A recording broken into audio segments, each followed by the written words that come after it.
All right, let's dive into this explainer on the Great Mississippi Flood of 1927. Will it strike again? Let's see. Back in 1927, the river busted through levees in 145 places. It literally swallowed up 27,000 square miles. Water levels hit 30 feet deep across several states. Over 630,000 people were displaced, just totally losing their homes. This massive disaster accelerated the Great Migration north and even basically launched Herbert Hoover straight into the presidency. It heavily impacted African Americans, though. Many actually faced brutal mistreatment and forced labor inside government relief camps. So here's the big question for us today. Is this mighty river gearing up to strike like that again? Well, our written records only go back about 150 years. That's just not enough to track long-term natural cycles. So scientists had to play detective. They pulled evidence directly from nature to build a 700-year historical case file. By drilling deep mud cores from oxbow lakes, they actually found thick, gritty layers marking massive ancient floods.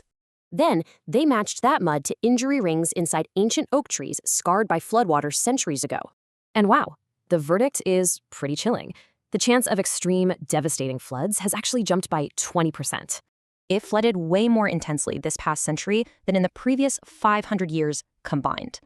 So who's the culprit? Get this, 75% of this growing danger is actually caused by us and our attempts to tame it. By straightening out the channels and adding concrete, we literally turned a slow, natural river into a dangerous chute. Right after 1927, we built the world's longest levee system. It was supposed to protect us, right? Well, no. Those levees stopped floodplains from absorbing rain, which violently accelerated the water's speed and height instead. It's kind of like trying to domesticate a wild wolf. We forced our will on it, but just made it deadlier. So here's the reality.